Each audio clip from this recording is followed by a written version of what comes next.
नमस्कार साथियों, स्वागत है आप सभी का आपके अपने यूट्यूब प्लेटफॉर्म पर। बीपीएससी टीआरई 4 का माहौल बन चुका है और ऐसे में बहुत सारे विद्यार्थियों को बहुत कुछ जानना भी है।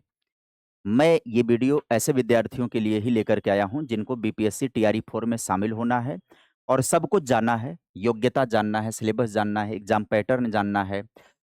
मतलब 1 टू 5, 6 टू 8, टीजीटी, पीजीटी सभी लेवल के लिए जानकारी लेना है। टीआरई 3 का नोटिफिकेशन जो है उसी के आधार पर मैं आपको जानकारी देने वाला हूँ। तो इस कड़ी में हम सभी लोग शिक्षक भर्ती परीक्षा पात्रता, मानदंड और सफलता की संपूर्ण चीज़ों को समझेंगे। आइए, एक-एक करके हम सभी लोग जानकारी हासिल कर लेते हैं। आवेदन से पहले जो अनिवार्य शर्तें और दस्तावेज हैं, नागरिकता और आयु की बात करें तो पहली बात तो आपको ये समझ लेना होगा भई कि बिहार में डोमिसाइल लागू है। डोमिसाइल लागू होने का मतलब ये हो गया कि मैक्सिमम सीटें बिहार के लिए ही रहेंगी। 10-15% की सीटों में अदर स्टेट वाले लड़ाई लड़ेंगे तो कंपटीशन अदर स्टेट के लिए टफ हो जाएगा। पहले क्या था, किसी भी तरीके से डोमिसाइल नीति लागू नहीं थी। अब डोमिसाइल लागू हो चुकी है। तो ऐसे में भारत का नागरिक होना चाहिए और बिहार के नागरिक अगर हैं तो आपको बिहार में स्पेशल छूट प्रावधान मिलेगा। देखिए, यहाँ पर मैक्सिमम एज लिमिट की बात कर दें तो अनरिजर्व मेल के लिए 37 वर्ष है, ओबीसी के लिए और बाकी के लिए 40 वर्ष है, एससी एसटी के लिए 42 है। अदर स्टेट के जो भी कैंडिडेट जाएंगे वो बिहार में अनरिजर्व कैटेगरी के अंतर्गत जाएंगे। कहाँ पर जाएंगे? अनरिजर्व कैटेगरी के अंतर्गत जाएंगे। इस बात का ध्यान रखेंगे। मैट्रिक का प्रमाण पत्र हो, शैक्षणिक प्रशैक्षणिक प्रमाण पत्र हो, जैसे कि बीएड हो गया, डीएलएड हो गया, जिस लेवल के अकॉर्डिंग पात्रता परीक्षा का रिजल्ट हो आपके पास, सीटेट, बिहार टेट या ए टेट के हो, आरक्षण प्रमाण पत्र हो, जाति वगैरह अगर आप बिहार के निवासी हैं तो, निवास प्रमाण पत्र हो, डोमिसाइल के आधार पर वहां पर आपको होना चाहिए। चेतावनी दे दें, अपियरिंग कैंडिडेट जिनका रिजल्ट अभी तक नहीं आया वो आवेदन फॉर्म नहीं डाल पाएंगे। तो ऐसे विद्यार्थी सवाल ना पूछें कि मेरा अपियरिंग है, डीएलएड है, ये है, फॉर्म मैं डाल पाऊंगा, तो अपियरिंग वाले फॉर्म नहीं डाल पाएंगे।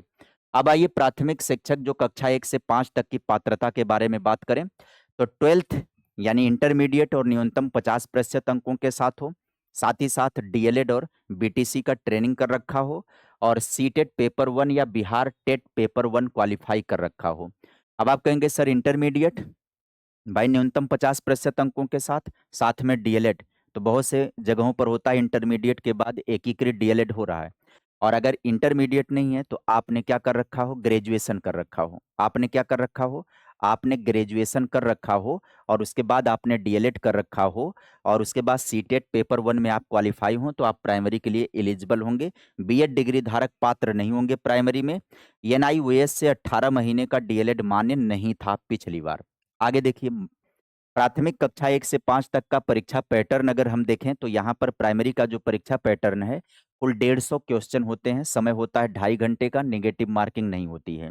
पेपर के 2 पार्ट होते हैं। पार्ट 1 जो होता है वो 30 नंबर का होता है, जिसमें अंग्रेजी के 8 क्वेश्चन आते हैं, हिंदी और उर्दू के, हिंदी या उर्दू जो भी सेलेक्ट करेंगे उसके 22 क्वेश्चन होते हैं। केवल क्वालिफाइंग होता है यानी कि 30% अंक लाना जरूरी होता है इसमें, ये टोटल नंबर में नहीं जुड़ता है। तो ये जो लैंग्वेज है ना, लैंग्वेज केवल क्वालिफाइंग नेचर का होता है। भाग दूसरे की बात करें, पार्ट 2 जनरल स्टडी का होता है, 120 अंक का होता है, मेरिट इसी के आधार पर बनती है। इसमें गणित हो गया, रीजनिंग हो गया, जागरूकता हो गया, विज्ञान हो गया, सामाजिक विज्ञान हो गया, राष्ट्रीय आंदोलन, भूगोल हो गया, पर्यावरण हो गया, ये विषय इसके अंतर्गत शामिल होते हैं। 120 टोटल मेरिट इसी के आधार पर बनती है। प्राइमरी के पेपर का पैटर्न ये था। अब हम बात कर लेते हैं मध्य विद्यालय शिक्षक कक्षा 6 से 8 तक के पात्रता की बात करें तो ग्रेजुएशन पास होना चाहिए। ग्रेजुएशन पास होना चाहिए। द्विवर्षीय डिप्लोमा यानी कि डीएलएड हो सकता है और आप स्नातक हो, पीजी स्तर पर हो तो आपने बीएड कर रखा हो या फिर स्नातक के स्तर पर आपने क्या कर रखा हो, बीएड कर रखा हो। यानी कक्षा 6 से 8 में डीएलएड भी मान्य होगा और बीएड भी मान्य होगा। सिंपल सी बात ये समझ लो। चाहे आपने ग्रेजुएशन के बाद डीएलएड किया हो, चाहे ग्रेजुएशन के बाद बीएड किया हो, चाहे स्नातक यानी पीजी करने के बाद आपने ऐसा किया, सॉरी यहाँ पर पीजी लिखा, स्नातक नहीं, यहाँ पर ग्रेजुएशन होगा। ग्रेजुएशन 50% अंकों के साथ प्लस बीएड होना चाहिए। सीटेट पेपर सेकंड या बिहार टेट पेपर सेकंड आपका उत्तीर्ण होना चाहिए, क्वालिफाई होना चाहिए, तो आप कक्षा 6 से 8 के लिए पात्र माने जाएंगे। कक्षा 6 से 8 में सब्जेक्ट कॉम्बिनेशन आप ध्यान से समझ लीजिए, इस पर बहुत सारे बच्चों का बवाल रहता है। सब्जेक्ट कॉम्बिनेशन ग्रेजुएशन में पढ़े गए विषयों के अनुसार अपना वर्ग आपको चुनना होगा। गणित व विज्ञान वाले स्नातक स्तर पर इनमें से कोई 2 विषय पढ़े हुए हों, गणित, सांख्यिकी, भौतिकी, रसायन या जीव विज्ञान। इसमें से कोई भी 2 विषय स्नातक स्तर पर पढ़े हुए हों ग्रेजुएट लेवल पर। एसएसटी वाले जो हैं सामाजिक विज्ञान वाले स्नातक स्तर पर इनमें से कोई भी 2 विषय पढ़े हों, इतिहास, भूगोल, राजनीति, दर्शन, अर्थशास्त्र, वाणिज्य, मनोविज्ञान, समाजशास्त्र, गृह विज्ञान। भाषा वाले बात करें तो भाषा संबंधित भाषा हिंदी, अंग्रेजी या संस्कृत ऑनर्स या सब्सिडियरी के रूप में उन्होंने लैंग्वेज को पढ़ रखा हो। ये सब्जेक्ट कॉम्बिनेशन है। आगे समझिएगा। माध्यमिक कक्षा 9 से 10 की पात्रता की बात करें तो यहाँ पर देखो डिग्री स्नातक या पीजी हो 50% के साथ, ट्रेनिंग बीएड की होनी चाहिए। टेट आपका यस टेट, अब यहाँ पर यस टेट आता है, सेकेंडरी टीचर एलिजिबिलिटी टेस्ट जो होता है बिहार द्वारा ये करवाया जाता है। 9वीं 10वीं में टीचर बनने के लिए पात्रता परीक्षा का आयोजन बिहार विद्यालय परीक्षा समिति द्वारा करवाई जाती है। इसमें सब्जेक्ट के साथ साथ और आपका टीचिंग स्किल भी टेस्ट होता है। ये पेपर हो चुका है, यस टेट हो चुका है, 2 बार आयोजित हो चुका है। जो लोग यस टेट क्वालिफाई होंगे पेपर 1 में वो लोग शामिल होंगे इसमें, यानी 9वीं 10वीं का पात्रता ये हो गया। आगे देखिएगा 9 से 10 में महत्वपूर्ण विषय का सब्जेक्ट कॉम्बिनेशन आपको समझा दें तो जो सोशल साइंस वाले बच्चे होंगे वो इतिहास, भूगोल, अर्थशास्त्र, राजनीति शास्त्र में से कोई 2 विषय पढ़े हों। अनिवार्य शर्त यह है कि इनमें से एक विषय इतिहास या भूगोल होना ही चाहिए। विज्ञान वाले क्या करें, जंतु विज्ञान, वनस्पति विज्ञान, रसायन शास्त्र, ये इनका कॉम्बिनेशन है। गणित वालों का गणित, भौतिकी या इलेक्ट्रॉनिक्स या सीएस, रसायन, सांख्यिकी में से कोई एक विषय हो। ये सब्जेक्ट कॉम्बिनेशन हो जाता है किसका, 9वीं 10वीं का। उच्च माध्यमिक शिक्षक यानी कक्षा 11 से 12 के टीचर बनने की पात्रता क्या होगी, पीजी किया हुआ होना चाहिए, स्नातकोत्तर होना चाहिए, मास्टर डिग्री 50% के साथ हो, बीएड किया हुआ होना चाहिए और सीनियर टीचर जो है सेकेंडरी टीचर एलिजिबिलिटी टेस्ट होना चाहिए। 11वीं से 12वीं का जो पात्रता परीक्षा आयोजित हुआ है बिहार में, पेपर सेकंड या स्टेट का क्वालिफाई होना चाहिए। महत्वपूर्ण ये है कि पीजी डिग्री उसी विषय में होनी चाहिए जिसके लिए आवेदन किया जा रहा हो। आगे समझिएगा, कॉम्बिनेशन को समझ लेते हैं। यहाँ पर विशेष प्रावधान, कंप्यूटर साइंस में बीएड अनिवार्य नहीं है।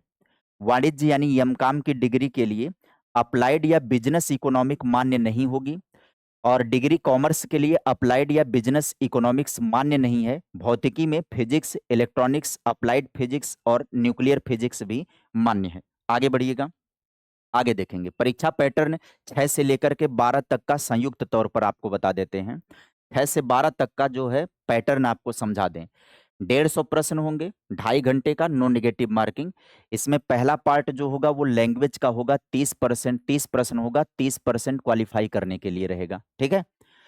भाग 2 यहाँ पर सामान्य अध्ययन का हो जाएगा, जीएस का 40 प्रश्न हो जाएगा 6 से 12 तक के टीचर के लिए, यानी 6 से 8वीं का भी यही सेम पैटर्न होने वाला है।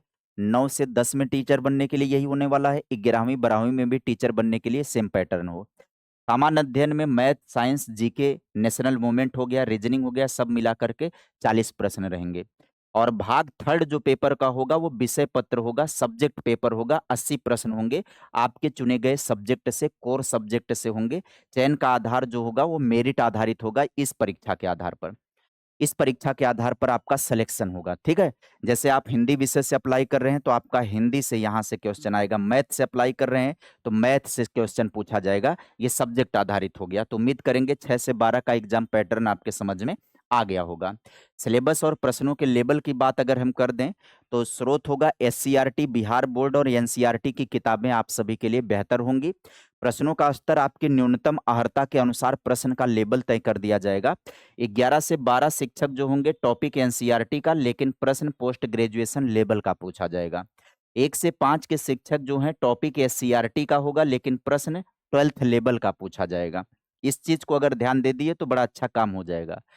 मान्य क्या होगा, इंजीनियरिंग ग्रेजुएट जो है मैथ या साइंस 9वीं 10वीं के लिए मान्य होंगे। कंप्यूटर साइंस वाले जो है जो बीएड नहीं है, रिक्वायर्ड फॉर 11 से 12 के लिए होंगे। अमान्य क्या होंगे, अपीयरिंग कैंडिडेट जो होंगे अमान्य होंगे। एनआईओएस 18 मंथ डीएलएड अमान्य। प्राइमरी 1 से 5 के लिए बीएड अमान्य होगा। कॉमर्स में अप्लाइड इकोनॉमिक्स कॉमर्स नहीं चलेगा। आगे समझिएगा, परीक्षा की रणनीति की बात करें, समय प्रबंधन 150 मिनट, 150 प्रश्न, 1 मिनट 1 प्रश्न। नेगेटिव मार्किंग नहीं है तो कोई भी प्रश्न नहीं छोड़ना, अंत में अनुमान जरूर लगाएं। फोकस भाग 2 पर, भाग 3 पर अधिकतम समय दें, यहीं से मेरिट बनेगी। शुभकामनाएँ आप सभी को, तैयारी आज ही से शुरू कर दें, अपनी पात्रता की पुष्टि करें, दस्तावेज़ तैयार रखें, सिलेबस के अनुसार आप तैयारी शुरू कर दें और शिक्षक बनकर राष्ट्र के निर्माण में आप सभी योगदान दें। उम्मीद करेंगे कि आप सभी लोगों को बीपीएससी से संबंधित इस जानकारी वाली वीडियो में सारी बातें आपको क्लियर कट तरीके से समझ में आई होंगी। ये जितनी भी जानकारियाँ मैंने आपको दी हैं, ये नोटिफ़िकेशन जो टीआरई 3 का आया था, उसके आधार पर मैंने ये जानकारियाँ उपलब्ध कराई हैं। कुछ भी अपडेट होता है टीआरई 4 के आधार पर, तो जब नोटिफ़िकेशन आएगा तो वो वीडियो आप सभी लोगों को उपलब्ध हो जाएँगी। उम्मीद करूँगा कि आप सभी को जानकारी अच्छी लगी होगी। यदि आप जानकारी अच्छी लगी होगी तो वीडियो को लाइक करिएगा। चैनल पर पहली बार आए होंगे, सब्सक्राइब कर दीजिएगा आप सभी लोग। इस तरीके की इन्फॉर्मेटिव वीडियो हमारे इस प्लेटफ़ॉर्म पर आपको मिलती रहेगी। आज के लिए इतना ही। Bye bye, take care, thank you.